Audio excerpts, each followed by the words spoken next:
when I was in undergrad, um, I was sitting next to a woman who was like, I think she was 80, taking art history courses. So the thing is that you can choose whatever life that you want.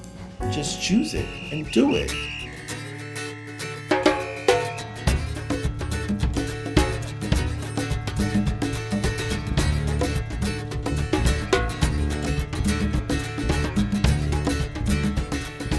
Hello, everyone. My name is Rodney Veal, and I am the host of Rodney Veal's Inspired by podcast.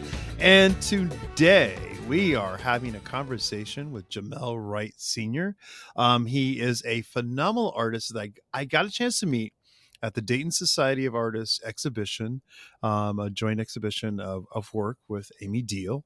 And his work was truly, I consider it to be magnificent and magical, but also haunting, well thought through, sculptural, artistic pieces that speak to so many things and so many layers and so much context that I was like, I have to have this guy on the podcast. And so with that, Jamele, welcome to the podcast. Thank you, thank you, thank you, thank you, thank you.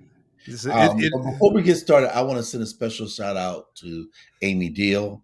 oh, Thank you, Amy, for introducing us. Thank you, mm-hmm. Amy, for bringing me up. Thank you for all the hard work that Amy Deal did to put me in place. And back at my home, I had met her in South Carolina. She was at a residency, and I was showing at a gallery called Hood Works Art Space in right outside of Charleston.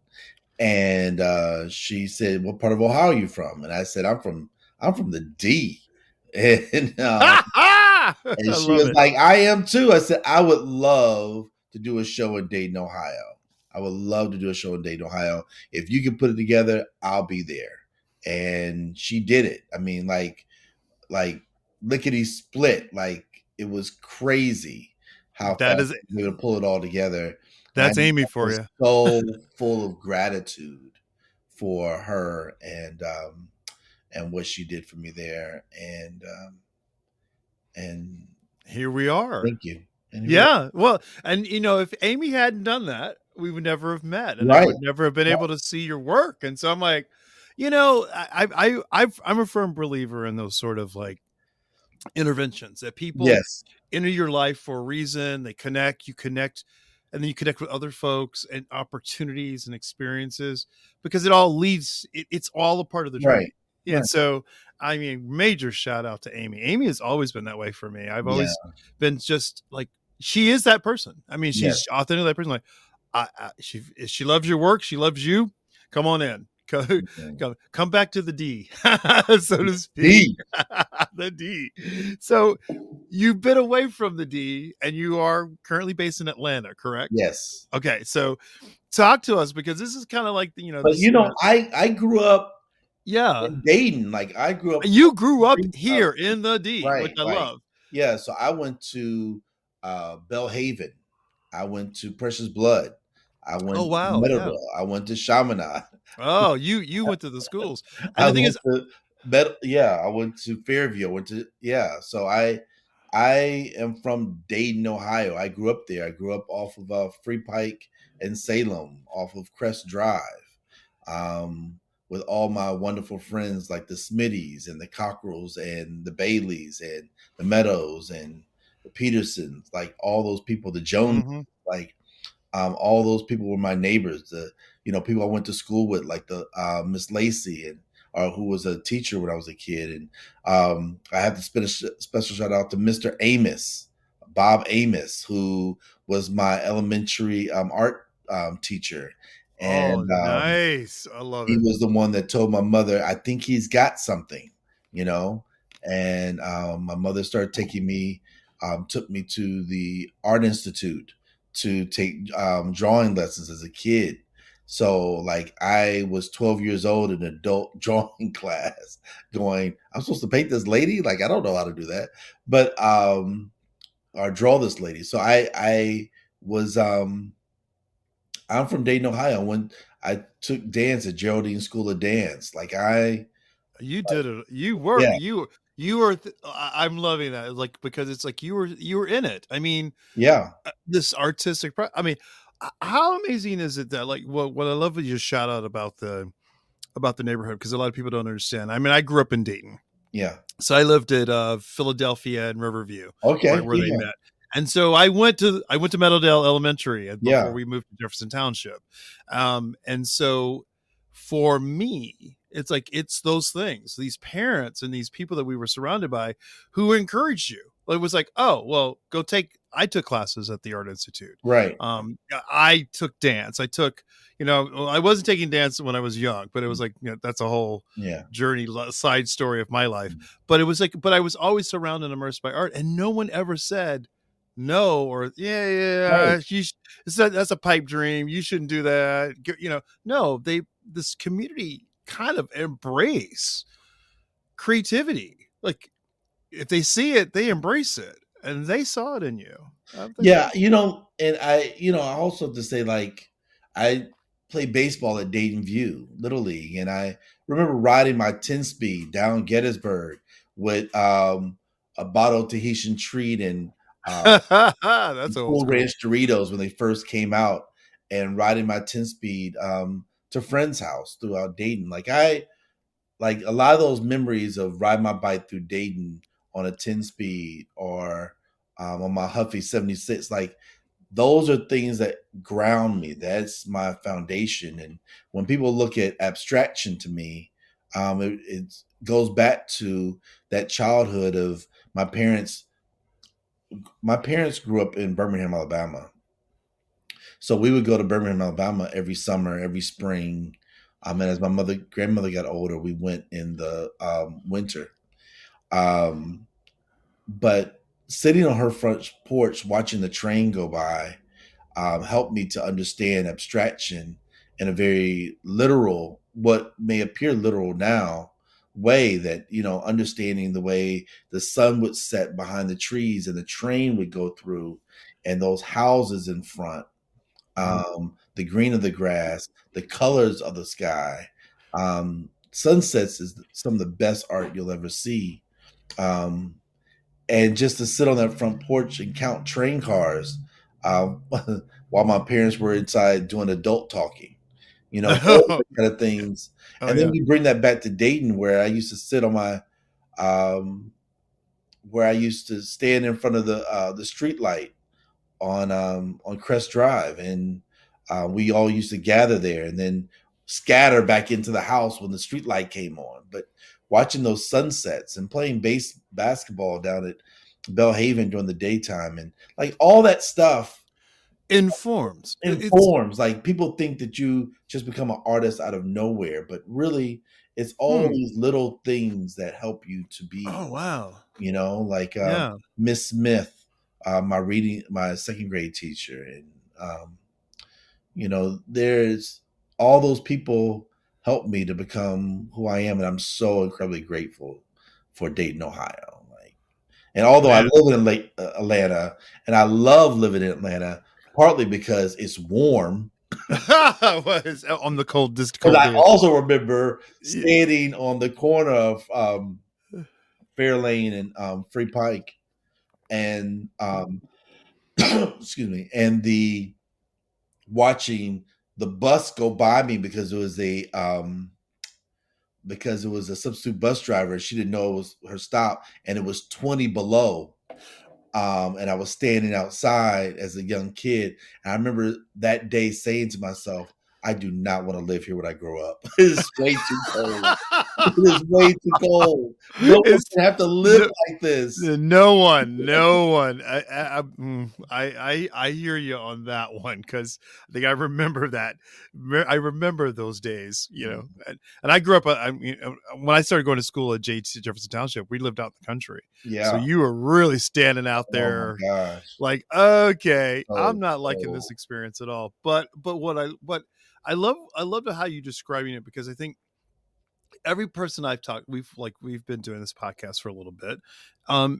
Every artist, it doesn't matter what genre, it is always those formative early years of teachers and folks and adults who kind of and teachers not always necessarily meaning I have a degree and Right. certification.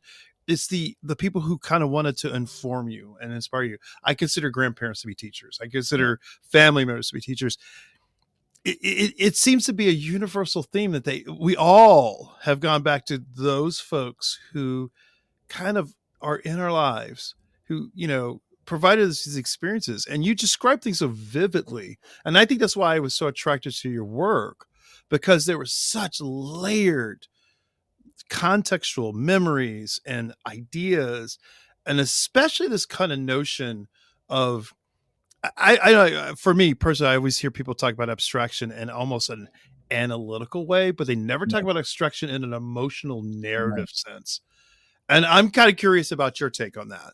Yeah, so I really believe, like, when people talk about my palette, I often refer them back to an idea that I have called emotional tones, right? Like, I don't really deal with like, I know the color wheel, of course, and I know how those colors are supposed, but I've almost forgotten the way that the color wheel is supposed to operate because I kind of created my own palette, um, and created a new understanding for myself on color. Mm. Um, and a lot of that comes from just spending time sitting outside, looking at the sky, or being out in nature itself, and looking at that. Like, I remember in 8th grade, at Precious Blood, we went to a park in Dayton. We would go camping. All the 8th graders got to go camping for a week. And I remember finding out what the sycamore tree was, and how the sycamore tree kind of had like this white and brown color on it, right? Yes. And like little things like that, like watching waterfalls as a kid, and like always like mentally gathering these colors together and look at how nature references color as opposed to the idea of the color wheel. And sometimes it doesn't really match. And I think that sometimes allowing each color to stand as an individual, and like when you go back to the idea of being layered, especially in the work that you saw, dealing with the Dutch wax pieces, Mm-hmm. I think of us as layered beings, right? Like oftentimes, as Black people, we are considered a monolith, right? Like Right. Right. we're all just one thing. But I think that even you and I speaking here, we come from varied experiences and different kinds of experiences that's expected, and we're very layered. So I think that the work is necessary for that work to be layered, so that every time you stand in front of one, I try to make them slightly different, or enough difference that you will notice something very different about this one than you will the next one. Uh, In the same way that you're dealing with Black people, or the way that you're dealing with people in general. Um, because we are all individuals and we deserve a kind of individualistic kind of conversation. And with abstraction, often say that like in figurative work, the figure um, is the external experience of humanity, and especially in Black figurization that became very popular during COVID because of the Black Lives Matter movement.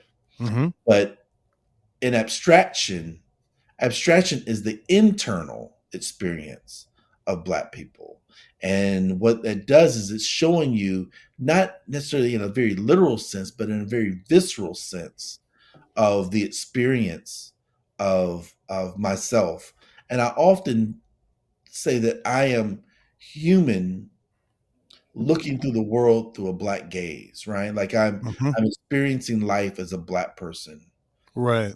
but I'm a human experiencing life through this Black experience. So the two thing coincides. So there's oftentimes, if I'm out in nature, I'm not Black. I'm just in nature. No one's there to reference me or tell me what my complexion is. But it's not until I step Absolutely. into the world that I become this other thing. So in my studios where those two ideas begin to meld together, this idea of what it means to be human, what it means to be black, what it means to stand in nature, what it means to live in 2024, Mm-hmm. the year of truth. Oh, well, yeah, yeah, that is, yeah, it absolutely is. And I love how you're talking about it, because it's this, when you're standing in nature, your blackness is just it's just it is. Do you know what I'm saying? Like, Right, it is. It doesn't. It's not the defining. It's your, you as a human being far outweighs the relationship you have being in the space, right, in the natural realm. And so it's like, as it was one of those things that, as an art maker myself, as someone who works in the kind of predominantly in like movement based. And that's why when you talked about, taking class from Geraldine at Geraldine School of Dance, I was like, yeah, I get it. I see it. I right, see that. I see that informed experience in the movement and the materials right, that of what you showed with your co-exhibition with Amy. It's just like, there's, it was one of those situations where it's like, it is, I'm referencing not just the black experience, but the Rodney black experience, right, and the experience of Rodney's body, right, that is a exactly, male body that moves through space. All of these things, and all the things are because I was a kid who didn't move. right, Like, a lot of people don't is that I wore corrective shoes and braces on my legs when I was a right, small child. So there was no anticipation that I would ever be athletic or physical. right, And then I became that. And so that's informed by the limitations, or were informed by movement as right, much as what the expansion is. And so that complexity of layering, I seem to, and this is not a like a dismissive of other artists and no, from other races. It's just that there's a tendency for those of us who are African American and Black, Asian, Hispanic, Latinx, whatever we want to describe groupings, our experiences are have to be multi-layered, because the relationships we have into the world we live in are complex and multi-layered. right, And it's just richer work. right, It's like, when I used to, I was thinking about this the other day. It's like, your privilege can limit the scope and depth of your perceptions. right, And that was reflected in the work that you make. right, Yeah. So I was like, so that's what got me. And when you start talking about the Dutch wax textiles and all, because when you talked about it in the, right, when you were showing the work at the at DSA, and a lot of people don't realize that these textiles that you were referencing, these African textiles, really, there's a Eurocentric base, yeah. So like, the relationship to it. so like if I go into that body of work, those textile pieces um, are based on Dutch wax cloth. So when I began coming up with this idea, I was thinking about what would be telling the story of the African American experience. Like, how can I combine these two ideas? So the idea was, if I take fabric that looks African, that I thought at one time was African, and then painted canvas and then sewed those two things together, then if I painted the canvas in a abstract way, referencing Pollock or Rothko or those, then I'm using this kind of Euro American philosophy about painting, about abstraction. But then when I'm adding this African um, fabric, then when I sew them together, then I'm creating something that's African and American, and then those two ideas being sewn together.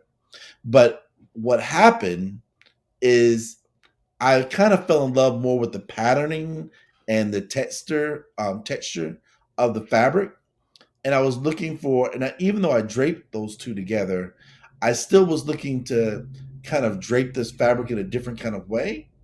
Yeah. And then I began doing this thing where I was buying scraps. And I started off buying scraps from this philosophy of like found material, like Thornton Dahl and Lonnie Holly Mm-hmm. and G's Ben's quilts, and finding these scraps and using them as a found material and sewing them together.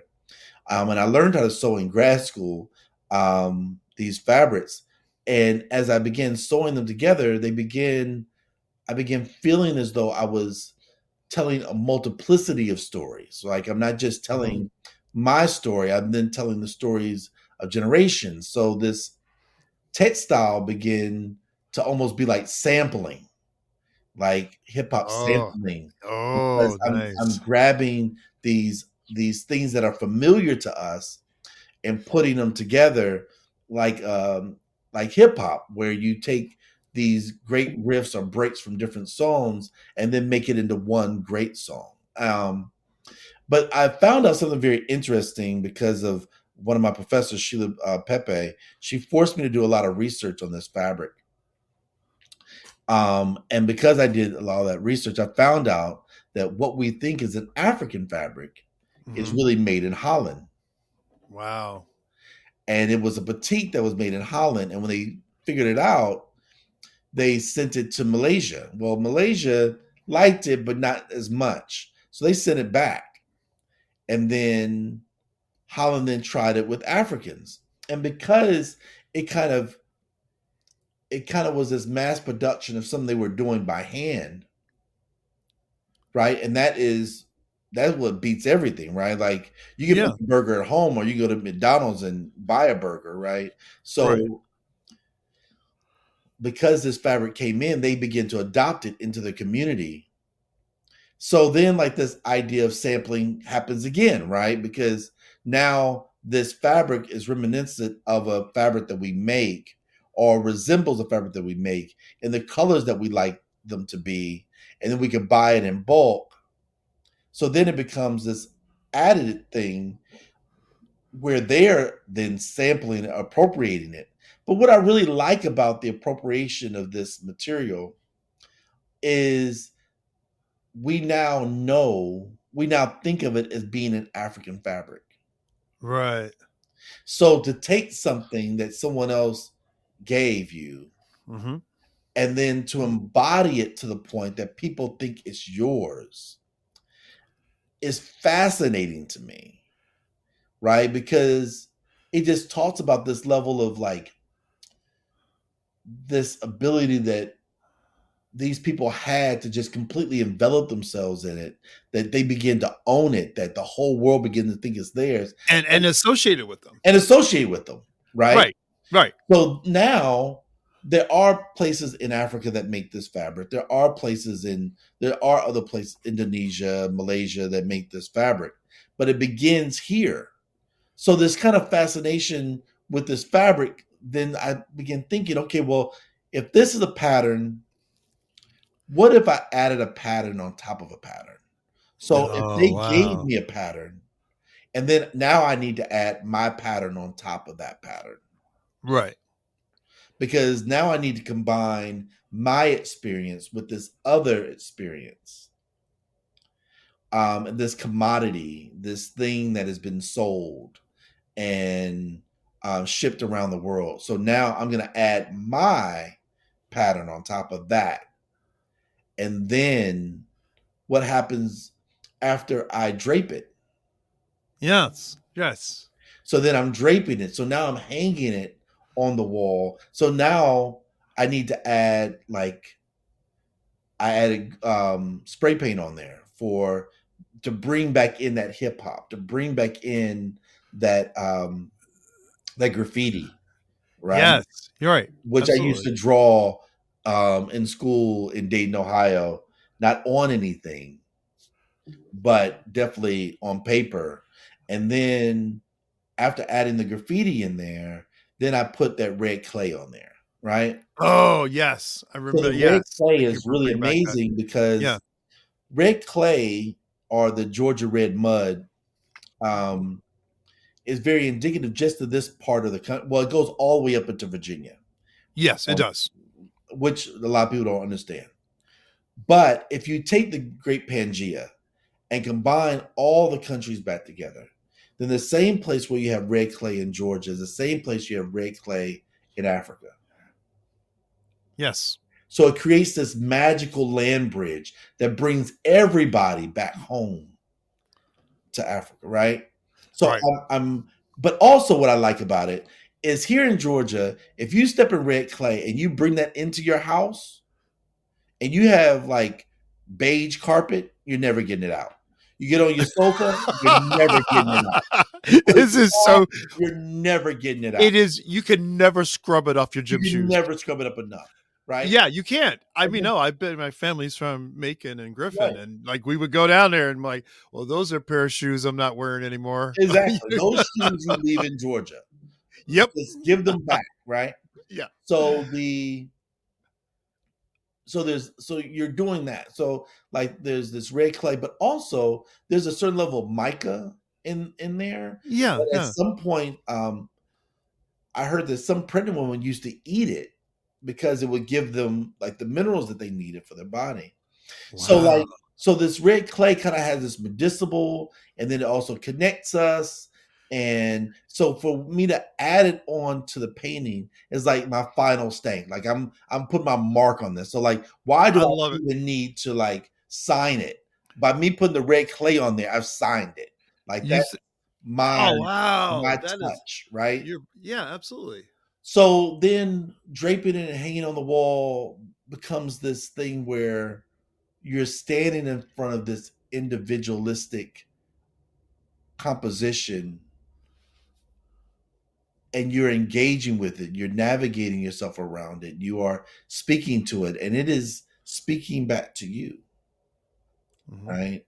And every time you look at it, you'll find something different in it. You'll find like maybe the way the movement is, or maybe you find like a little glyph that I have painted on there that you may not necessarily recognize the first time you see it, but you Yes. turn a corner and you'll see it one day. So there's all these little things added into the work that helps it to give these layers, but also it's showing these this layered experience. Hmm. And that, and also you're showing the layered experience. And what I love about that is that it challenges the notion that you can assess it quickly and move on. Right. Do you Right. know what I'm saying? There's a tendency, and you know, this is me pontificating about how people experience art. Right. It's like, no, don't go rushing through the museum. If you're standing in front of it and it catches your eye, sit with it. Right. Sit with it and just kind of take it in. You know, And Rothko would say that he would want you to stand 18 inches away from the painting. So that way, if you look left or right, you're completely engulfed in the painting. And if wow. you spend that kind of time in front of one of those paintings, Absolutely. then you'll begin to feel as though you're being lifted off. They often remind me of like those spaghetti western sunsets. Like you Oh, kind of yes. feel like you are being lured into this other universe. And with my work, with those textiles in particular, and most of my paintings, I want the viewer to get lost. I want you to have to spend time with each one individually. Whereas most of the time when we go to look, like you were saying, because I had the same frustration in a museum where people just go through, they take pictures, they keep walking, take pictures, keep walking. But then what happens? What happens to that documentation? Like we Yeah. never see this painting again. We never go back and look through our files and return back to those paintings. They just become this moment that's gone away. But this person has spent hours and decades to And acquire this talent to make this one thing that's now in this museum that has been collected and right. gathered to tell a story about a people at a certain time at a certain place. And you Yes. and you're gonna take one picture and keep walking. That's Soak it exactly. in. Soak it in. Absolutely. No, I you would. never give yourself a day at the museum where you go, okay, well, I got to be somewhere at 3 o'clock. No, Absolutely. go there at 11 because I don't believe in waking up before 10 a.m. I love that. I wish, unfortunately, I wish I could do that, but you know, But but go there no. at 11 and just take lunch. Take Yeah. lunch there. If they have a cafeteria, go there and take lunch and then return back to the museum. Like, enjoy your time because these people spent time to relay a message. Like I always think that it's amazing to me that within the caves or within the rock art of Africa, that someone was leaving a message behind Mm, for me. They were saying to me, I was here, and this is what was happening when I was here. absolutely.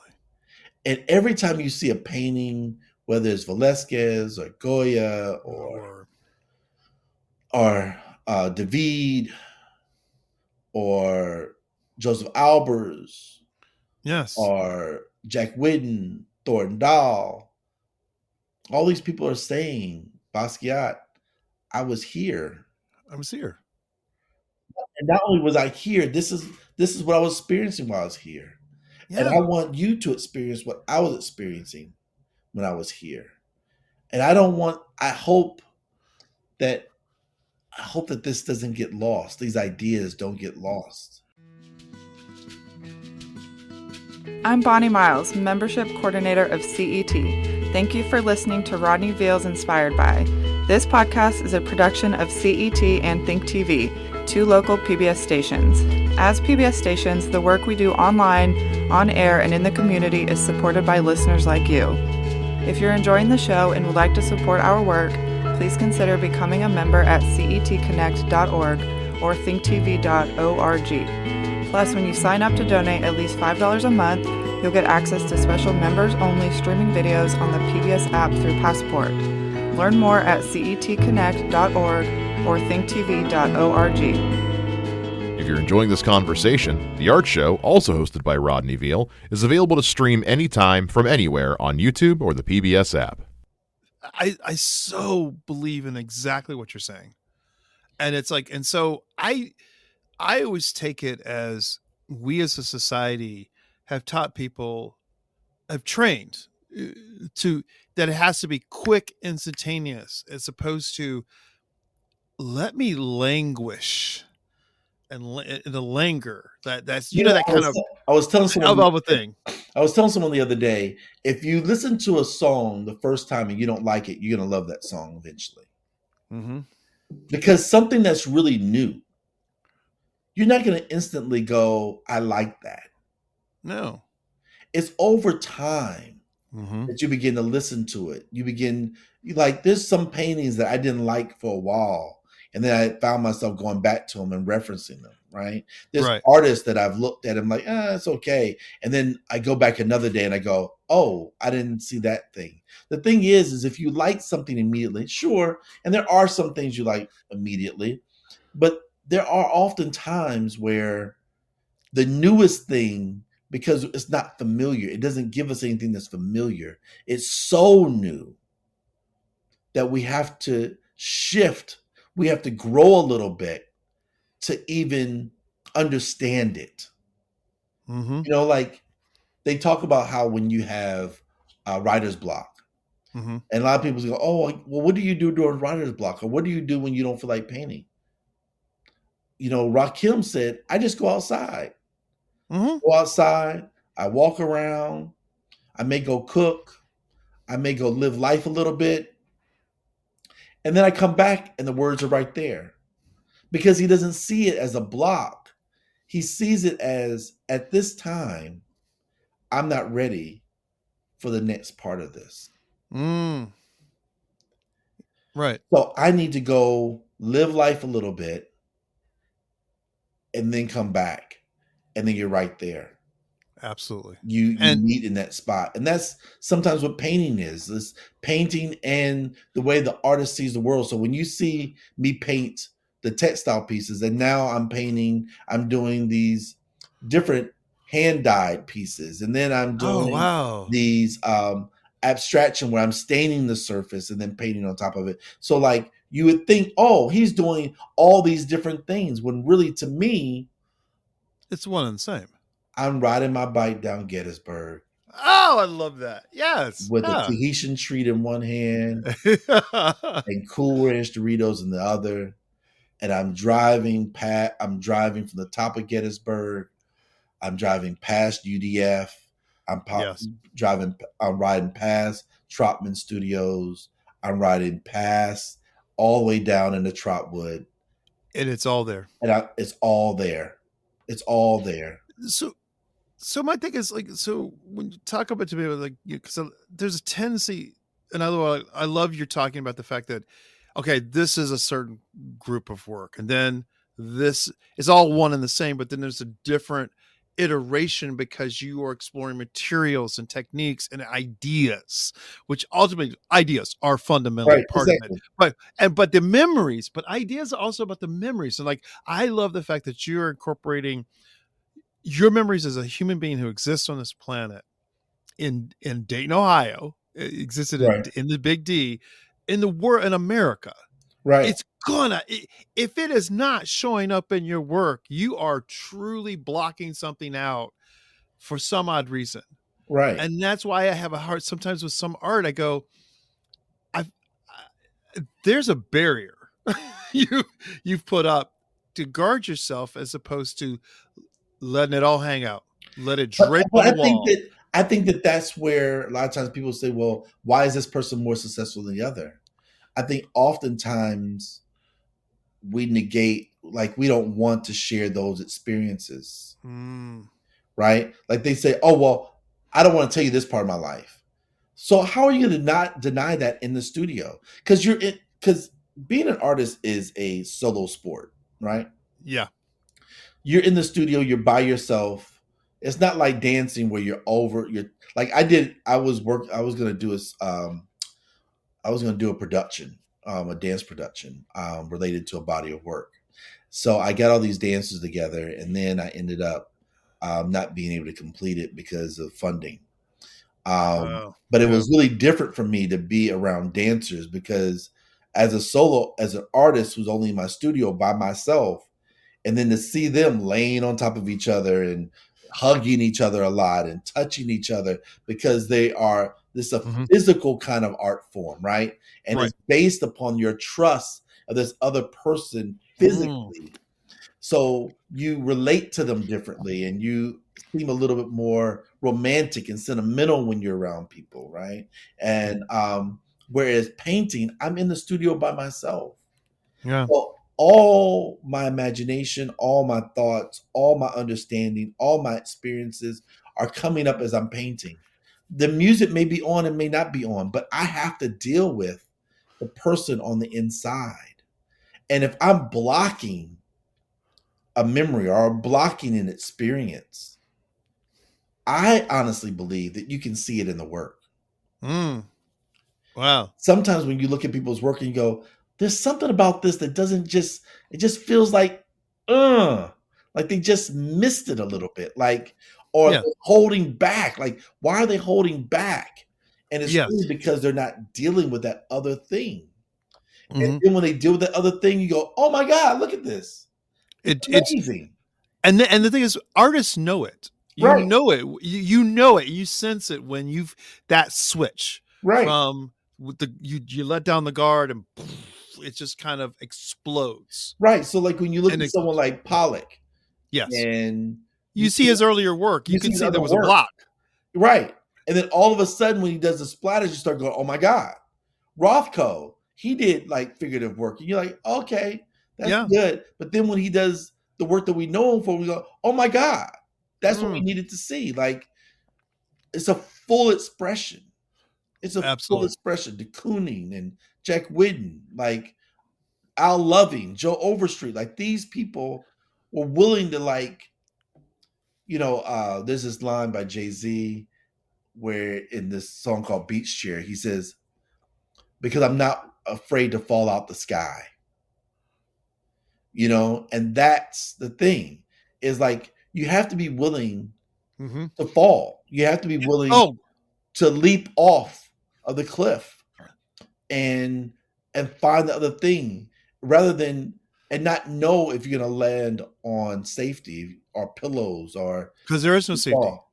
Be- because There's no safety. There's no net. there's no net. Yeah. Right. But what do you learn? And what do you How do gain you from it? grow? How do you grow?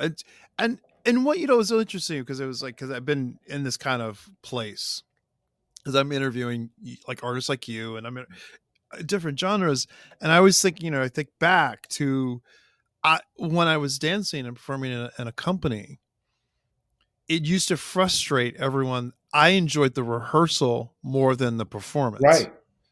And they were like, you're so calm about the performance. So like, well, we discovered what we need to discover in the space in the rehearsal. I just have to tap back into that. And I'm present enough to be able to tap back into it. I'm not afraid. I've already tapped it. Right. Because the thing is, like, what else? Why be nervous? As an art, right? Because the thing is like now people have this thing where they go, what an imposter syndrome. That phrase, yeah, absolutely. And I don't like whenever people would talk to me about it, I always felt weird because I never really felt imposter syndrome. Not that I feel like I'm that great, but it's just like I feel like I've been asked to be here because of the work that I've done previously. Mm-hmm. So why would I feel like I have some type of symptom of something? I stand in this place of gratitude.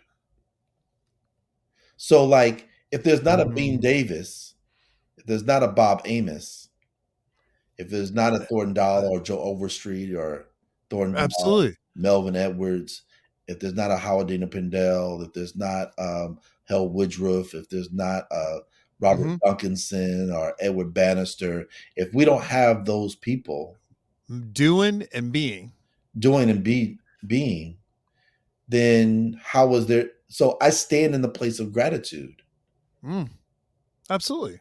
You know, I will say this. That's really it's a weird sidebar, but I remember when I moved to New York and for grad school, because I went to grad school I graduated from undergrad at 45 years old with a art history degree at Georgia State. So I had to take French at 43, 44 years old, which I thought my brain was going to crack some of those days. I just thought my brain was just going to explode off my head. I had some wonderful teachers at Georgia State. And then I moved to New York to go to grad school at School of Visual Arts. And I remember going there because when I went there, I knew that I was going to New York to be around the top artists in the world. That I was going to be standing shoulder to shoulder with some of the greatest artists that we've ever known, walking the same streets as a Rothko or a Pollock or de Kooning, walking the same streets as Billie Holiday and Mark Morris, and Alvin Ailey, Bill T. Jones. Do you know what I'm saying? Like all of it. All of it. James Baldwin. Come on. You're right. I'm walking the same streets as those people. Right. And I remember whispering to the elders that have long passed, the Jacob Lawrences and the such, and saying, you know, oh my God, I can't believe this. I'm walking past the Apollo, like me, little boy from Dayton, Ohio. How did I end up here? And I heard a voice from the ancestors that said, okay, we got you here. So what are you going to do now? You're here. You're walking on these streets. Can you smell Ella Fitzgerald? Can you smell Charlie Parker? Can you feel? Can you feel Miles Davis? Can you all that stuff is here. All that stuff is here. But now what are you going to do? What are you going to do with it? Yes. Yeah. What are you going to do with it? So at that point, I had to straighten up.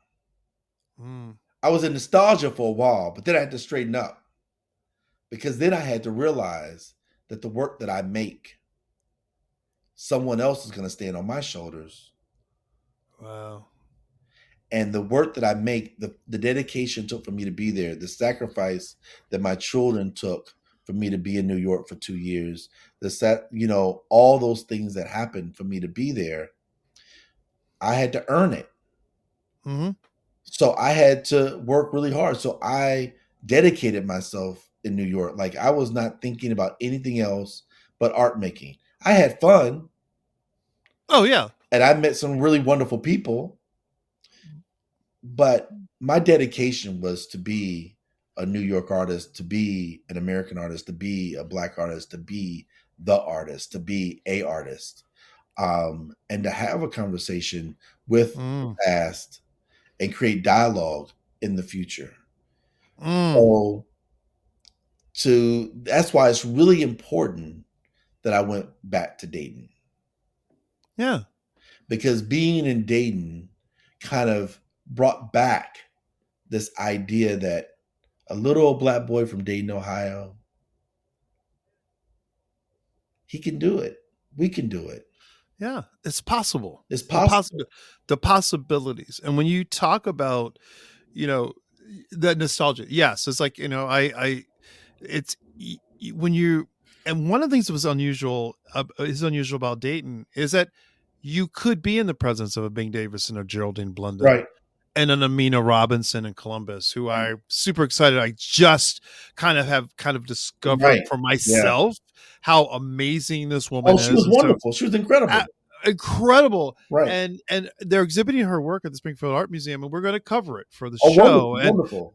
absolutely, I'm immersed. I mean, Right. I look at it as how I mean, you said it, that gratitude of being in this place, to be able to kind of share those stories, to be immersed in those stories, to get excited and motivated by not just like Amina, but like artists like you in the present and seeing the work and getting excited. Let me tell you something. There should be a visceral feeling about people that you should have. I applied to that Mina grant twice and haven't gotten it yet, because I think I was born in Columbus, but we moved to Dayton when I was 3. Okay. So it was amazing to me to find out how much connection that Amina and I had in our process of art making, from textile and abstraction. Mm-hmm. And it's very interesting to think sometimes that you're just by yourself. Again, this solo idea of being an artist. Mm-hmm. But then you find out that there was someone else in Ohio that was thinking just like me, that was before me. Mm-hmm. So like, there are these connections. What is it about the soil of Ohio Absolutely that produces these kind of ideas? Is it the cold weather? What is it? Because is it the sunsets? Is it those very picturesque landscape farm views that you get driving from Cincinnati to Dayton, from Dayton to Columbus, from Columbus through Lima? I know. So it is. Well, and that's Cleveland to Cleveland, Cleveland. And then in Detroit, like, so Akron, like all these little places in Ohio, and we're surrounded by this farmland. There's something that is very interesting about the soil. Like, is it the valley? Is it the fact that we were in a valley? Like, what is it? Like the Ohio River? What is it? Like, there's something about.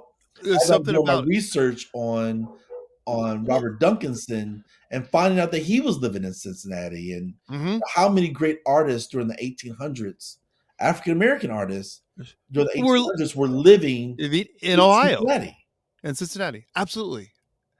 And they were these landscape portrait artists who were doing these phenomenal, beautiful works. I mean, and Cincinnati was considered the West at the time. Like, that was the West. I know, because Louisiana Purchase. I mean, it's like, right. That was the West of our country at some point. And so, and you talk about it, because I always think about it like when I went to grad school at Ohio State, and I always said but I was taking classes from B.B. Miller. Like, how is she from Ohio in Columbus, being this postmodern mover, creating multidisciplinary installation performance work? Black woman. I mean, it's been such an eye-opening experience at my age to realize, like, oh, whoa, we need to see this in a different context. then we need to see Southwest Ohio in a different context, Right. and Ohio in general. Right. That we are, what are the sources of the creativity? Right. And I think that's, you're questioning that in the work that you make. The Right. source, like, where is the source to this? Right. And it's coming through. And that's what I was like, I cannot wait to talk to my brother about this, his artwork and his process because of that. And I want people to kind of hear these podcasts and go and explore. Right. Go and sit with the work. Go and Right. dig a little deeper, because it will enrich you.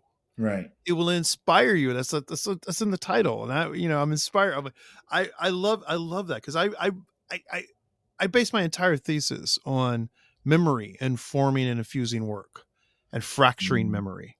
So my thesis for grad school was called In Transit, and it was about the idea of moving and about the idea of the Great Migration, where a lot of African Americans moved from the South to the North in hopes of opportunities, right? And Ohio is one of those places where a lot of people from especially Alabama, Tennessee, Kentucky moved to. A lot of these African Americans moved there in hopes of the manufacturing. Also, I remember in the 80s, Black people making $25 an hour at Cadillac or Ford. Like, that was unheard of. And because of that, what is Ohio known for? The funk.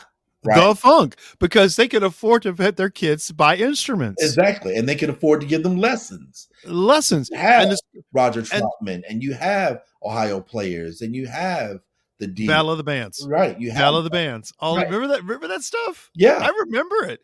And nobody questioned it. Like, it was like, it was just a part of the DNA of our worlds. So like even me putting red clay on my painting is putting that funk on there, putting that stank on there, right? And I try to do that in all the work. I try to always include this idea of something funky, like something that's going to make you go, that makes you, that sound. Go, like, why he do that to me? Like, Absolutely. So like I think going forward in art making, I think the experience and taking time, I think that's one thing that we've gotten away from. I think that being present, like we have our thumbs are getting a lot of extra practice from TikTok and Instagram and our cell phones. But I think that we're getting to a time, hopefully, people are reconsidering our connection into the digital world and finding a balance between the two so that we can experience the now. The now, absolutely. Jamele, this is the kind of stuff that it gets me excited. So you've got one moment. We're wrapping things up. What would you say? Because I love the fact that, because we touched on it, that you went to school in your 40s, 45. Yeah. It's not too late. No. So what would you say to some folks listening right now? Because I love that you're setting it up for the art, especially for those who partake in, like, who digest art and culture. But for art makers, what would you say to them, especially those who may not have had the opportunity in their youth? Because I think that's kind of, I don't think I could make the kind of art that I'm making now when I was 18. No, just as a side note, I remember I was going through this thing after I came back from Dayton. I was looking at Cy Twombly's documentary a lot. Ooh. And I was really blown away by it. And I was watching it over and over again. I was falling asleep to it. And I began getting frustrated. And I got frustrated. And then I realized what it is that I'm not 75. I can't make a 75-year-old painting at 50. Right. I need to wait until then. So like this idea of, as an artist, the idea that, we want to be the next such and such, or we want to be the top such and such. There's an artist here named Michi Miko who I think is probably the greatest artist in America. Wow. Because his work taps into something that is so incredibly honest. Like he's painting his experience into the world. But and it's just so transparent. It's so incredible to see. The work is so beautiful. But he says this thing, just do the work. Yeah. Like, don't get caught up in what your friends doing. Like, you got to put that Instagram down, because that Instagram will destroy you, bro. Like, thank you. I think you will say that to destroy the you. deep Like, seats. I Yeah. enjoy Instagram, but I had to shift my algorithm. Like, I do all comedy. I do a lot of like investigation. I have like other topics. other topics like whales, or like otters, whatever, like nature. Yeah. Like, but Yeah. I try not to look at too much art, because I don't want to compare myself to my peers. I don't want to be looking too much at what my peers are doing and get distracted by what they're receiving rather than what I have. So as artists, I would often tell them, as I'm working through myself, is that whenever you arrive there, you are on time. My mom used to say that all the time when I would try to rush because I was running late somewhere. She'd be like, whenever you get there, you're on time. So don't rush. It'll be there when you get there. And the thing about making art is oftentimes we want to be the top artist, but you may not be ready right now. And that's okay. It's okay. Because the things that are required of you at that next space, you may not be ready for, but it's okay. And be okay with it. And know that, like, when you arrive there, you're on time. And that way you don't have to have imposter syndrome. You don't have to have any of these other ideas, because when you arrive there, you're on time. Now, a lot of us want to hustle and be on the hustle.